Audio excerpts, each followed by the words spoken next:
Hey everyone, and welcome to The Explainer. I am absolutely pumped to get into today's topic with you because the economic map of America, it is rapidly shifting right beneath our feet. Seriously, power and massive amounts of capital are literally moving away from traditional coastal cities and pouring into completely new hubs of opportunity all across the country. Okay, let's dive into this.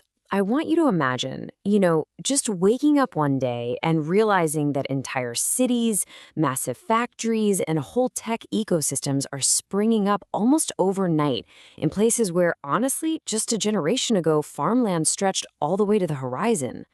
Which really begs the question, what actually creates a boomtown today? Well, think back to the 1800s and 1900s. Back then, explosive growth was almost always driven by a single natural resource. You strike gold, silver, or oil, and boom, the population skyrockets. Today, though, it's completely different. Modern booms are built on complex, high-tech ecosystems. We're talking artificial intelligence, semiconductors, electric vehicles. The fuel of today isn't in the ground, it's knowledge and advanced manufacturing. So, to really grasp this massive macroeconomic shift, here's our roadmap for this explainer.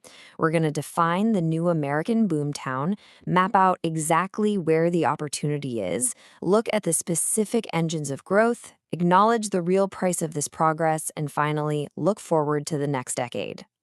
All right, part one, the new American boomtown. For the longest time, the unwritten rule was that if you wanted the absolute best economic opportunity, you had to move to places like New York, LA, or Silicon Valley, right? But today, powerful forces like remote work, the reshoring of American manufacturing, and some very aggressive state tax incentives have created a totally new phenomenon. Let's ground ourselves in the formal definition here. A boomtown is a community experiencing exceptionally rapid economic and population growth over a relatively short period. The absolutely crucial takeaway, though, is that while the speed of this growth looks a lot like the old gold rush days, modern boomtowns are way more stable. They're fueled by this super resilient mix of advanced manufacturing, clean energy, and tech. Let's move on to part two, mapping the opportunity. Now, what's really interesting here is how different regions are uniquely capitalizing on highly specific tech niches to pull in massive investments. Let's take a quick cross-country tour to see this geographical shift in real time. Look at Phoenix. It is rapidly becoming the semiconductor capital of the Southwest. Then you've got Austin, which has firmly positioned itself as this incredible innovation center for AI and tech. Down in Alabama, Huntsville is leveraging its Rocket City legacy and just absolutely booming in aerospace. And over in Raleigh-Durham, they are completely dominating biotech and pharma. These cities are leaning hard into their specific strengths, and it's turning them into national powerhouses. Which brings us to part three, the engines of growth. Let's peel back the layers and look at the actual industries powering all of this. Because a diverse mix of industries, that is the absolute secret sauce to a modern boomtown success. AI and data are sitting at a 25% share, tied perfectly with semiconductors. Right behind them, we've got green energy and EVs at 20%, followed by aerospace at 15%, and then logistics and healthcare rounding it out with another 15%. This creates a deeply resilient economy.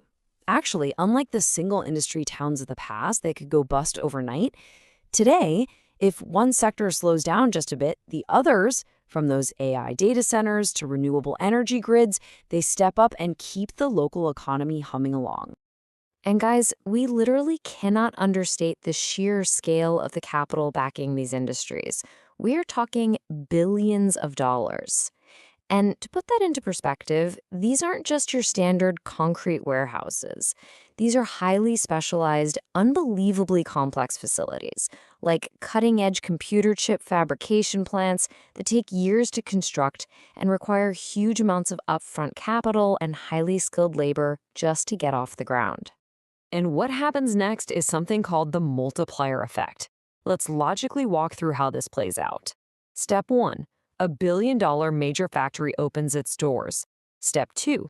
Thousands of skilled workers relocate to town to take those high-paying jobs. Step 3. Well, those workers need places to live, places to eat, and places to get medical care, right? So local housing, retail, and healthcare systems rapidly expand to meet the demand. And finally, step 4, the local tax base grows, which funds even more infrastructure. It's wild to think about, but just one single semiconductor plant can indirectly support tens of thousands of local jobs. But of course, there's a flip side. Part 4, the price of progress. Because, let's be real, it isn't all just ribbon cuttings and record profits. Which brings us to a really tough question. What actually happens when growth completely outpaces planning? The reality is, the very same success that makes a boomtown so attractive to businesses can rapidly create severe, everyday problems for locals if a city's infrastructure just isn't ready for that sudden influx of people and money. Just look at the real pain points these rapid expansions trigger.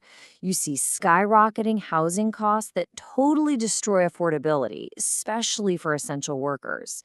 You get severe traffic congestion on roads that were meant for, a fraction of the current population. You see strained water supplies and power grids that are pushed to the absolute limit by energy-hungry data centers. Schools and hospitals become overcrowded.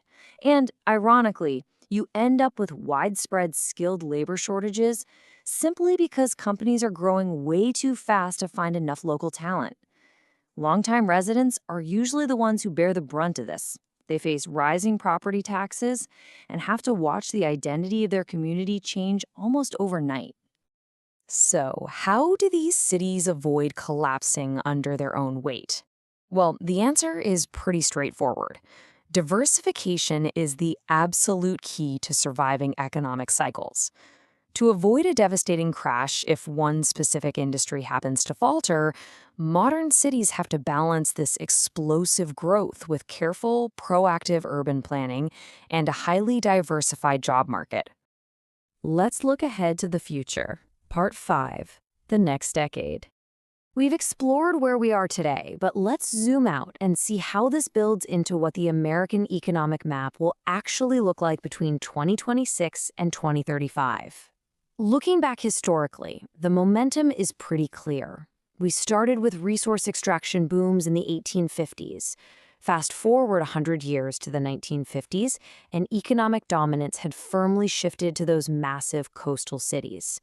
Right now, in the 2020s, we are living right in the middle of a massive tech and manufacturing resurgence across America's heartland and Sunbelt. And forecasting ahead to the 2030s, we are heading straight toward AI-driven smart cities. Because tomorrow's absolute powerhouse cities, they're going to be the ones that invest heavily, right now, in digital infrastructure. They'll rely on integrating AI into intelligent traffic systems, modernizing smart utility grids to handle all that massive electricity demand, and fostering lifelong technical education so their local workforce can just continuously adapt as new technologies roll out. And that leaves us with one final, deeply important question to reflect on. Will your city be the next boomtown, or will it be left behind? The economic map of American opportunity is being redrawn right now, literally as we speak. The choices your community makes today about infrastructure, education, and innovation, they will absolutely determine its place in the economy of tomorrow. Thank you so much for hanging out with me for this explainer. I really hope you found it as fascinating as I did.